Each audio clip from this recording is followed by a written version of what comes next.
கிறிஸ்துவில் பிரியமானவர்களே, ஆண்டவராகிய இயேசு கிறிஸ்துவின் விலையேறப்பெற்ற நாமத்திலே நான் உங்களை வாழ்த்துகிறேன். கர்த்தர் உங்களை ஆசீர்வதிப்பார். இன்றைய நாளுக்கான தேவ செய்தி 1 கொரிந்தியர் 10ஆம் அதிகாரம் 12வது வசனம். இப்படி இருக்க தன்னை நிற்கிறவன் என்று எண்ணுகிறவன் விழாதபடிக்கு எச்சரிக்கையாய் இருக்க கடவுள். இந்த வசனத்தின் வாயிலாக கர்த்தர் நமக்கு சொல்லுகிற ஒரு அற்புதமான ஒரு செய்தி என்னன்னா, நிற்கிறேன் என்று சொல்லுகிறோம், விழாதிருக்க எச்சரிக்கையாக இருக்க. ஏன்னா இன்றைக்கு அநேகர் என்ன சொல்றாங்கன்னா, என்னை யாரும் ஒன்றும் பண்ணிட முடியாது,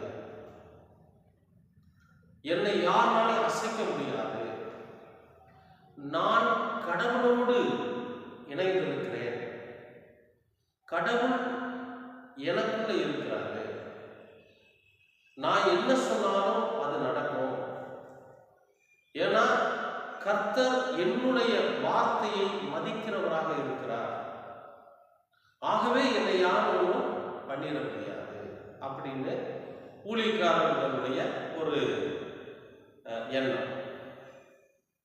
ஒரு சிலர் இந்த உலகத்துல எதை வேணாலும் என்னால வாங்கிட முடியும், ஏன்னா எனக்கு அந்த அளவுக்கு பணம் இருக்கு, அந்த அளவுக்கு வசதி இருக்கு, நான் அப்படிப்பட்ட ஐஸ்வர்யமானா இருக்கிறேன், நான் எங்காவது புறப்பட்டு போகணும்னா கூட எனக்கு என்று தனியாக விமானம் இருக்கிறது, நான் தனி விமானத்தில் தான் போவேன், என்னுடைய பயணங்கள் எல்லாம் ஒரு தனித்துவமாகத்தான் இருக்கும், எல்லாமே எனக்கு சொந்தமானது, அதனால இந்த உலகத்தில் எதை வேணாலும் என்னால் வாங்க முடியும், அந்த அளவுக்கு என்னிடத்துல செல்வம் இருக்கிறது, பணம் இருக்கிறது, ஆகவே என்னை யாரும் என்ன பண்ண முடியாது, அசைக்க முடியாது என்று ஒரு சிலர்.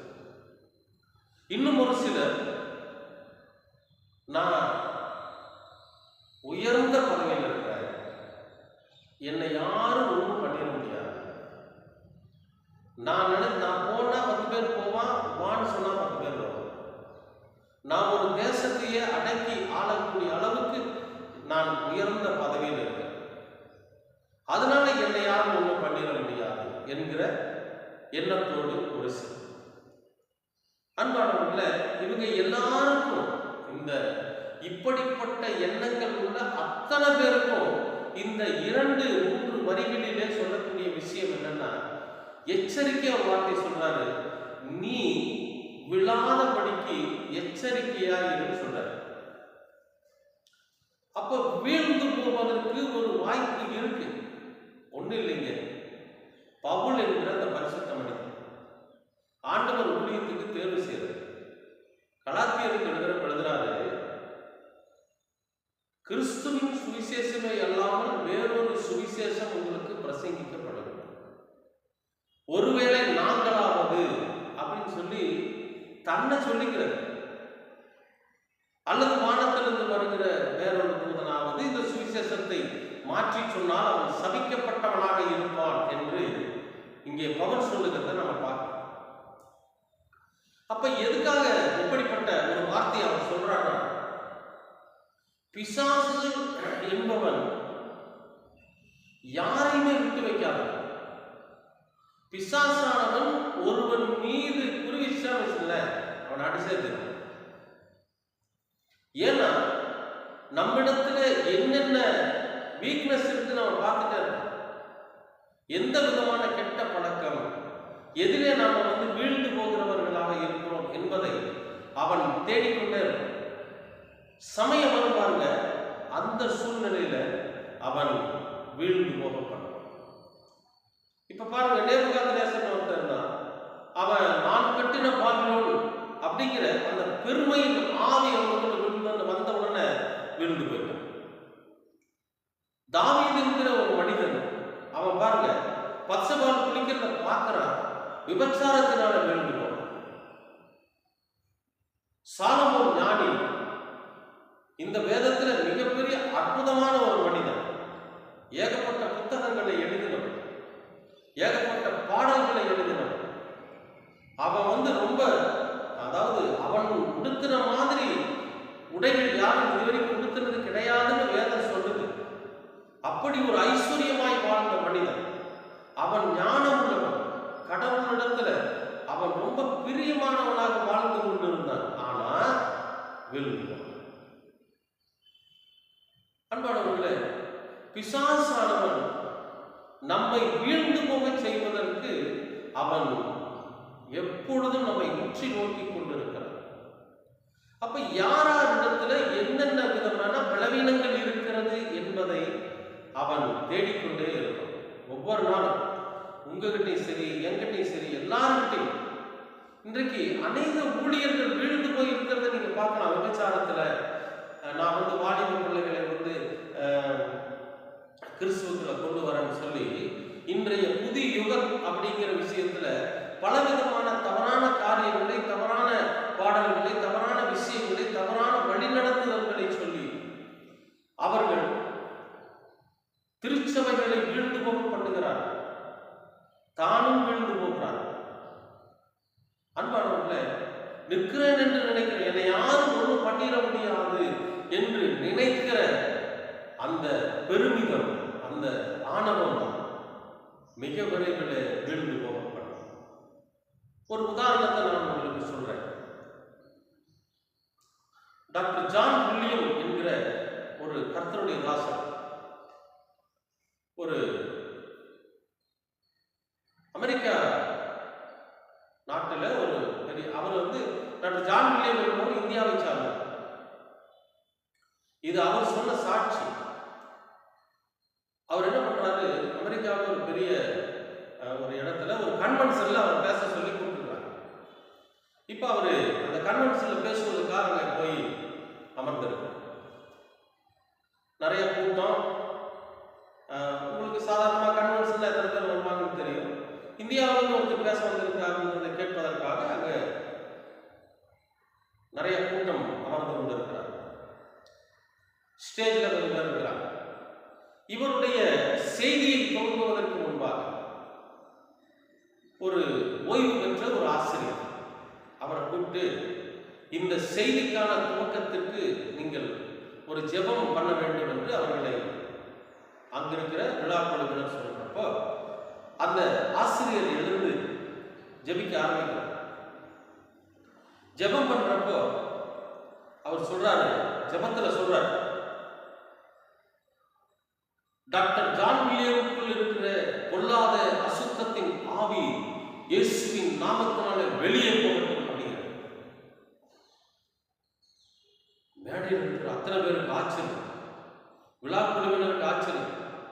என்ன இந்த வாத்தியார் இப்படி சொல்லிட்டாரு, ஒரு மிகப்பெரிய ஊழியக்காரனை கொண்டு உட்கார வச்சிருக்கிறோம், அவரை பார்த்து இவர் இப்படி ஒரு வார்த்தை சொல்லிட்டாரு என்று அங்க இருக்கிறவங்க எல்லாருக்கும் ஆச்சரியம். ஜெபத்தை முடிச்சிட்டாரு. அதுக்கு அடுத்தது டாக்டர் ஜான் வில்லியம் மெசேஜ் கொடுக்க வர்றாரு. கொடுக்க வர்றப்ப அந்த ஆசிரியரை பார்த்து அவருடைய கரங்களை பிடித்து குலுக்கி ஸ்தோத்திரம் சொல்லி நன்றி சொல்லிட்டு சுவிசேஷம் சொல்ல வர்றாரு. சொல்ல வர்றப்ப அவர் சொல்றாரு, ஐயா ஆசிரியர் அவர்கள் ஜெபித்த போது எனக்குள் இருந்து ஒரு பொல்லாத ஆவி வெளியே புறப்பட்டு போனதை நான் உணர்ந்தேன். மறுபடியும் ஆச்சரியம், என்ன இப்படி ஒரு ஆச்சரியமான விஷயமா இருக்கு. அப்ப அங்க என்ன நடந்துச்சுன்னு அவர் சொல்றாரு, இந்தியா தேசத்திலிருந்து உலகத்தின் மிகப்பெரிய நாடு, உலகத்தின் மிகப்பெரிய மேஸ்திரி, உலகத்தையே ஆளக்கூடிய ஒரு வல்லமை வாய்ந்த ஒரு நாடு அமெரிக்கா. இந்த அமெரிக்கா தேசத்துல ஒரு நல்ல ஊழியக்காரன் இல்லை, நான் தான் அந்த ஊழியக்காரன். என்னுடைய பேச்ச கேட்கத்தான் இத்தனை பேர் கூடியிருக்காங்க என்கிற அந்த பெருமிதம் எனக்குள்ள இருந்தது. அந்த பெருமையின் ஆவி எனக்குள்ள இருந்தது. இந்த கூட்டத்தை பார்க்கிறப்ப, இந்த மேடையை பார்க்கிறப்ப நான் என்னை நானே உயர்த்தி கொண்டிருந்தேன். அப்ப இந்த ஐயா ஜெபம் பண்ண பிறகு எனக்குள் இருந்து அந்த பெருமையின் ஆவி புறப்பட்டு போனதை நான் உணர்ந்தேன் அப்படிங்கிறது. பிரியமானவர்களே, ஒரு மனிதனுக்குள்ளாக அவன் வீழ்ந்து போவதற்கு எத்தனையோ வழிகளை தேடிக்கொண்டிருப்பான் பிசாசு. அப்ப எப்படியாவது அவன் வீழ்த்திடணும்.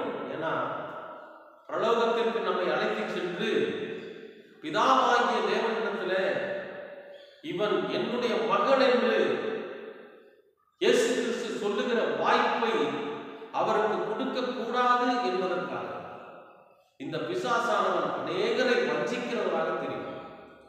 அப்ப நம்மளை என்ன பண்ண சொல்றாரு அப்படின்னா, நீங்கள் நிற்கிறேன் என்று எண்ணிக்கொண்டிருக்கிறீர்கள், என்னை யாரும் அசைக்க முடியாது நினைக்கிறீங்க, சந்தோஷம். ஆனால் வீழ்ந்து போகாதபடிக்கு எச்சரிக்கையா இருங்க. எந்த விதத்திலும் உங்களுடைய பலவீனத்தை இந்த பிசாசானவன் பயன்படுத்தி விடக் கூடாது என்பதிலே நீங்கள் எச்சரிக்கையாயிருங்கள். ஏனென்றால் அநேகர் வீழ்ந்து போனார். இயேசு கிறிஸ்து ஒருவரே பிசாசை ஜெயித்தவர். நீங்க பழைய ஏற்பாட்டை பார்க்கலாம். யோபு என்கிற ஒரு மனிதனை குறித்து நாம வேதத்துல வாசிச்சோம். பிசாசு எத்தனை விதத்துல அவனை வீழ்ந்து போக பண்ணுகிறான், எத்தனை சூழ்நிலையில அவனை எப்படியாவது வீழ்த்திய முயற்சி பண்றான். ஆனா முடியல. ஏன்னா அவன் எச்சரிக்கையா இருந்தான். அன்பானவர்களே, நாமும் கூட நம்முடைய வாழ்க்கையில எச்சரிக்கையா இருக்கணும். ஏன்னா நம்மை வீழ்ந்து போக பண்ணுவதற்கு பிசாசானவன் காத்திருக்கிறான். ஏதாவது ஒரு வழியில நம்மை வீழ்த்தி விடுவான். அதனால நாம் அனுதினமும் ஆண்டவருடைய வார்த்தையை முழுமையாய் விசுவாசிக்கிறவர்களாக இருக்கணும். நாம் அனுதினமும் ஆண்டவருக்குள்ளாக இருந்து கொண்டே இருக்கணும். அதனாலதான் இரவு பகலும் தியானமாய் இருக்கிற மனுஷன் பாக்கியம். அப்ப இரவு பகலும் தியானமா இருக்கிறதுனா என்னன்னா, ஒவ்வொரு நாளும் நாம் கர்த்தருடைய வசனத்தில தியானமாய் இருக்கிற போது இந்த எச்சரிப்பு நமக்குள்ள இருந்து கொண்டே இருக்கும். நாம் எச்சரிக்கப்பட்டவர்களாக இருக்கும். வீழ்ந்து போகாதபடி நாம் எச்சரிக்கையா இருக்கும். ஏன்னா முடிவு பரியந்தம் எவன் நிலை நிற்கிறானோ அவன் ரட்சிக்கப்படும். ரட்சிப்புங்கிறது உடனே வந்துடாது. ரட்சிப்புங்கிறது இன்னைக்கு நேற்று முந்தானத்து ஒரு போன மாசம் 26ஆம் தேதி சாயந்தரம் 4 மணிக்கு நான் ரட்சிக்கப்பட்டேன்னு சொல்லுவாங்க. ரட்சிப்பு அப்படி வராது. முடிவு பரியந்தம் எவன் கிறிஸ்துவுக்குள்ளே நிலைத்து நிற்கிறான், முடிவு பரியந்தம் கிறிஸ்துவின் வார்த்தைகள் எவனுக்குள்ளே நிலை நிற்கிறது, இந்த பூமியில வாழ்கிற வாழ்நாள் முழுவதும் நாம் கிறிஸ்துவுக்குள்ளாக வாழ்ந்து கொண்டிருப்போமே ஆனால் நாம் ரட்சிக்கப்படும். அன்பானவர்களே, நாம் போகிற வழியில அழிந்து போகாதபடிக்கு பிசாசானவன் நம்மை வீழ்ந்து போகும்படியாக அநேக காரியங்களை செய்வதற்கு ஆயத்தமாக இருக்கிறார். ஆகவே எச்சரிக்கையாக. இன்றைக்கு திருச்சபைகள் விழுந்து போய்விட்டது, திருமண்டலங்கள் விழுந்து போய்விட்டது. ஏன்னா பிசாசுடைய ஆட்சி நிலைவருகிறது. பிசாசு இங்கே ஆட்சி செய்து கொண்டிருக்கிறார். ஆகவேதான் ஒவ்வொன்றாக அவன் வீழ்ந்து போக செய்து கொண்டிருக்கிறார். ஒரு மனிதனுடைய தனிப்பட்ட வாழ்க்கையில, ஒவ்வொரு தனிப்பட்ட மனிதனுடைய வாழ்க்கையிலும் கிறிஸ்துவை ஏற்றுக்கொண்டவர்களா, கிறிஸ்துவின் வழியிலே நடக்கிறவர்களா, கிறிஸ்துவை பின்பற்றுகிறவர்களா நாம் இருக்கிற போது நாம் வீழ்ந்து போகாதபடிக்கு கவனமாய் நம்மால் இருக்க முடியும். அன்பானவர்களே, அதைத்தான் இந்த வசனம் நமக்கு எச்சரிக்கிறது. இந்த நாளில் நான் நிற்கிறேன் என்று சொல்லுகிறேன், நான் கடவுளுக்குள்ளாக நிலைத்திருக்கிறேன் என்று சொல்லுகிறேன், கடவுள் எனக்குள்ளாக வாழ்ந்து கொண்டிருக்கிறார் என்று நீங்கள் சொல்லுகிறீர்களா, வீழ்ந்து போகாதபடிக்கு எச்சரிக்கையாக இருங்கள் என்று வேதம் சொல்கிறது. அன்பானவர்களே, கவனமாய் இருங்க. எந்த விஷயத்திலும் பலவீனமா இருக்காதுங்க. பலவல்ல ஆவியை பெற்றுக் கொள்ளுங்க. நிச்சயமாகவே நாம் இந்த உலகத்தை ஜெயிக்கிறவர்களாக இருக்கிறோம். கர்த்தர் உங்களையும் இந்த வசனங்களையும் ஆசீர்வதிப்பார். அன்பின் பரலோக பிதாவே, அருமையான நல்ல இந்த நாளுக்காக நன்றி. இந்த வார்த்தையை நீர் ஆசீர்வதித்து கொடுத்திருக்கிறீர், அதற்காகவும் நன்றி. ஆண்டவரே, இந்த தியானமானது, இந்த வசனமானது, இந்த அருளுரையானது, இதை கேட்கிற ஒவ்வொரு பிள்ளைகளுக்கும் பிரயோஜனமாக இருக்க நீங்கள் கிருபை பாராட்டுங்கள்.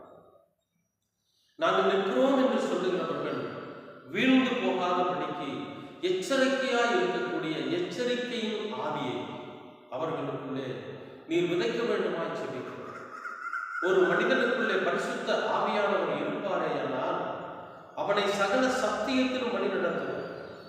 அப்பொழுது அவன் வீழ்ந்து போக மாட்டான். அப்படி ஒரு ஆவியானவரை நீர் எங்களுக்குள்ளே அனுப்ப வேண்டுமாய் செபிக்கிறோம்.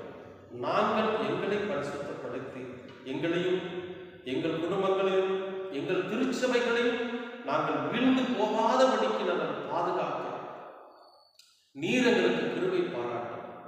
தொடர்ந்து ஒரு கிருபையும் அன்பும் எங்களை வழிநடத்தும். அருமை இரட்சகர் இயேசு கிறிஸ்துவின் வழியாய் கேட்கிறோம் நல்ல பிதாவே. ஆமென், ஆமென்.